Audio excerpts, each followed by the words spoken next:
ꯑꯍꯥꯟꯕꯃꯛꯇꯗ viewers ꯃꯌꯥꯝꯕꯨ ꯂꯥꯏꯖ entertainment ꯇꯥꯔꯥꯝꯅ ꯑꯣꯛꯆꯔꯤ ꯉꯁꯤꯒꯤ ꯌꯥꯝ ꯁ꯭ꯄꯦꯁꯤꯌꯦꯜ ꯑꯣꯏꯕ ꯌꯥꯝ ꯂꯦꯇꯦꯁ ꯑꯣꯏꯕ ꯑꯞꯗꯦꯠ ꯑꯃꯇꯪ ꯄꯤꯖꯒꯦ ꯍꯥꯏꯅ ꯃꯌꯥꯝꯒꯤ ꯅꯣꯂꯦꯖꯦꯕꯜ ꯑꯣꯏꯕ ꯍꯟꯗꯛ ꯃꯔꯨꯑꯣꯏꯅ HSLC Exam 2024 the ꯊꯥꯒꯗꯕ Board of Secondary Education Manipur HSLC Exam 2024 ꯊꯥꯒꯗꯕ ꯑꯗꯨꯗ ꯃꯍꯩꯔꯣꯏꯁꯤꯡꯅ answer paper ꯁꯤꯒꯤ ꯑꯩꯈꯣꯏꯒꯤ ꯇꯣꯉꯥꯟꯕ answer paper ꯒꯤ sample ꯁꯦ ꯑꯅꯧꯕ ꯍꯥꯟꯅ ꯆꯠꯅꯔꯝꯗꯕ ꯍꯧꯖꯤꯛ ꯅꯧꯅ ꯑꯞꯗꯦꯠ ꯇꯧꯔꯛꯄ answer paper ꯑꯃꯈꯛ sample ꯂꯩꯖꯔꯤ ꯑꯩ ꯃꯗꯨꯒꯤ ꯗꯦꯃꯣ ꯑꯃꯇꯪ ꯇꯧꯖꯒꯦ ꯇꯧꯕꯅꯤ ꯃꯌꯥꯝꯒꯤ ꯅꯣꯂꯦꯖ ꯑꯣꯏꯅꯕ ꯃꯔꯨꯑꯣꯏꯅ SSLC ꯊꯥꯒꯗꯕ ꯑꯩꯒꯤ ꯏꯆꯥꯁꯤꯡ ꯍꯟꯗꯛ 2024 ꯒꯤ ꯃꯁꯤ ꯚꯤꯗꯤꯑꯣꯁꯤ ꯌꯥꯝ ꯀꯥꯟꯅꯒꯗ꯭ꯔꯥ ꯍꯥꯏꯅ ꯈꯜꯂꯤ ꯑꯩ ꯑꯅꯧꯕ ꯍꯥꯞꯆꯤꯜꯂꯛꯄꯗ ꯀꯔꯤꯅꯣ ꯍꯥꯏꯕꯗꯣ ꯑꯩ ꯌꯥꯝ ꯇꯦꯟꯇꯛꯅ ꯊꯝꯖꯒꯦ ꯑꯍꯥꯟꯕꯗ ꯍꯥꯏꯔꯤꯕ ꯁꯤꯒꯤ sample ꯁꯤ ꯃꯃꯥꯡꯒꯤ sample ꯑꯁꯤ ꯁꯤ ꯃꯈꯣꯏꯒꯤ answer paper ꯒꯤ ꯈ꯭ꯋꯥꯏ ꯃꯃꯥꯡꯗ ꯂꯩꯔꯝꯃꯅꯤ ꯃꯁꯤꯗ ꯃꯍꯩꯔꯣꯏꯁꯤꯡꯅ ꯊꯥꯒꯗꯕ ꯏꯒꯗꯕ ꯑꯃꯁꯨꯡ ꯏꯔꯣꯏꯗꯕꯗꯣ ꯑꯩ ꯍꯥꯏꯐꯦꯠꯇꯪ ꯍꯥꯏꯖꯒꯦ ꯇꯧꯕꯅꯤ ꯁꯣꯝ ꯊꯪꯕꯗ ꯑꯩꯈꯣꯏꯒꯤ ꯑꯣꯏ ꯊꯪꯕ ꯃꯥꯏꯀꯩꯔꯣꯝꯗ subject ꯍꯥꯏꯅ ꯂꯩꯔꯅꯤ subject ꯑꯁꯤꯗ ꯑꯩꯈꯣꯏꯅ ꯁꯤꯗ ꯃꯥꯒꯤ ꯊꯣꯛꯏꯕ ꯅꯨꯃꯤꯠꯇꯨꯒꯤ subject ꯊꯥꯔꯅꯤ ꯁꯤꯗ ꯑꯗꯨꯒꯤ ꯃꯇꯨꯡꯗ ꯃꯈꯥꯗ subject code ꯁꯤ subject code ꯁꯦ ꯑꯩꯈꯣꯏꯅ ꯀꯗꯥꯏꯗ ꯌꯥꯎꯕꯒꯦ ꯍꯥꯏꯇꯥꯔꯦ subject code ꯁꯦ ꯃꯥꯒꯤ ꯂꯥꯛꯏꯕ admit card ꯑꯗꯨꯗ ꯌꯥꯎꯔꯒꯅꯤ ꯑꯩ admit card ꯗꯨꯁꯨ ꯑꯩ sample ꯀꯣꯟꯅ ꯎꯠꯆꯔꯛꯀꯦ subject code ꯌꯥꯎꯕꯁꯤꯡꯗꯣ then ꯅꯨꯃꯤꯠꯇꯨꯒꯤ day ꯑꯃꯁꯨꯡ date examination ꯊꯣꯛꯄ ꯅꯨꯃꯤꯠꯇꯨꯒꯤ date ꯑꯃꯁꯨꯡ date ꯏꯔꯅꯤ ꯑꯗ medium of answering the paper ꯍꯥꯏꯕꯁꯤꯗ ꯃꯔꯨꯑꯣꯏꯅ medium ꯗꯣ ꯀꯔꯤ medium ꯗꯣꯅ English ꯔꯥ Manipuri ꯔꯥ ꯍꯥꯏꯕꯗ medium ꯗꯣ ꯏꯔꯒꯅꯤ ꯁꯤꯗ the number of supplementary answer ꯍꯥꯏꯕꯁꯤꯗ ꯃꯥꯅ ꯅꯨꯃꯤꯠꯇꯨꯒꯤ ꯂꯧꯔꯤꯕ extra paper ꯗꯨꯒꯤ ꯃꯁꯤꯡꯁꯤꯗ 이ꯒꯗꯕꯅꯤ then whether writer provided habasi yes or no di masidi maru oina disabled person singna tongnei masidi ayambana sum tawraroi haiba tare then important notes khara sida yaure important notes singse mairoi singna pabiro sida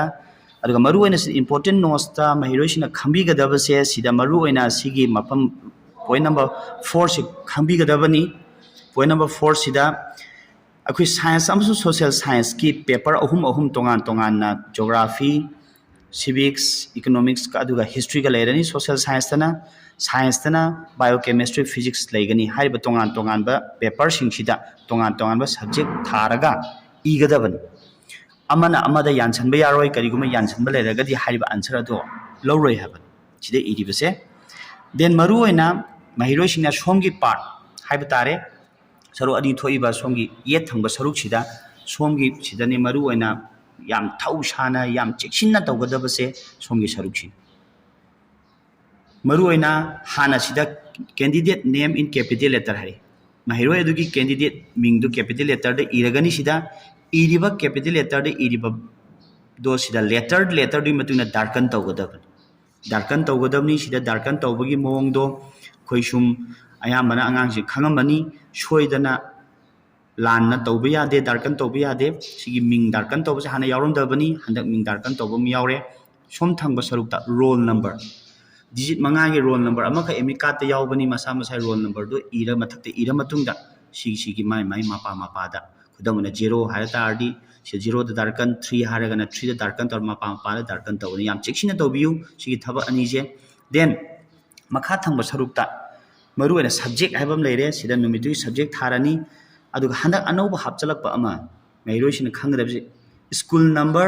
S पर admit card हाइबम school की code अमा पीबनी school की admit card खुनिमक्ता school की code अमा यावबनी आई उच्चरके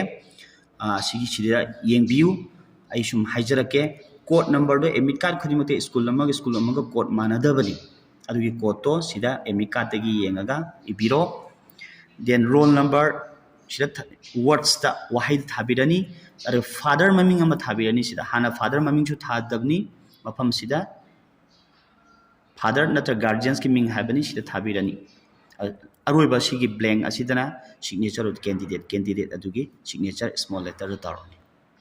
असी खतनी अतोप मफम सिंग सिदा इम्बिलेटर की सोय तोफम खोफम दा सोय तौसनबा नत्र इशनबा थाजनबा अमता यादे हाबे इंस्ट्रक्शन अमा का अनौबा अपडेट लापसी नॉलेज अमतंग थमजगेना लाइजा एंटरटेनमेंट माइकैदगी होनजबनी मसिदा खजितंग मयाम मतेंग ओबिरगदी वीडियो असिबु शेयर तोबियु लाइक अमसुंग चैनल असिबु सब्सक्राइब तोबियु एडमिट कार्ड की सैंपल असिसु आई खितंग उच्चरके मयाम ओके मखा तारा पोइना आइना ngasa हाइजखिबा अखोइगी एडमिट कार्ड अखोइ अंगा अमगी एडमिट कार्ड आइना सैंपल ओइना लौजबनी हारिबा एडमिट कार्ड अजिदा सुमाइ लाइबा एडमिट कार्ड अजिदा सिदा स्कूल कोड हाइना स्कूल कोड है मरु यावरबनी स्कूल कोड माई मागी स्कूल की कोड यावरबनी ngasai मेनफमदो डिजिट मंगागी स्कूल कोड अम यावबनी सिदे येंबिरो एमिट काते येंबिरो सोम थंबदना ओइ थंबदना महिरोई सिंगदुगी रोल नंबर यावजरे देन मरु ओइना सब्जेक्ट कोड आइना सिदरे सब्जेक्ट तुगी कोड सिदा मणिपुरी गिना 42 इंग्लिश की 17 मैथ्स की 18 साइंस की 19 सोशल साइंस की 20 फाइन आर्ट्स की 37 है सब्जेक्ट कोड तो सिदेगी येंलगा महिरोई सिंगना ngasai मेनगदबा answer sample तुदा Chumna यामना Marik Chumna मेनबिगदबन मसिमतंग मयामना चेक्सिनबियु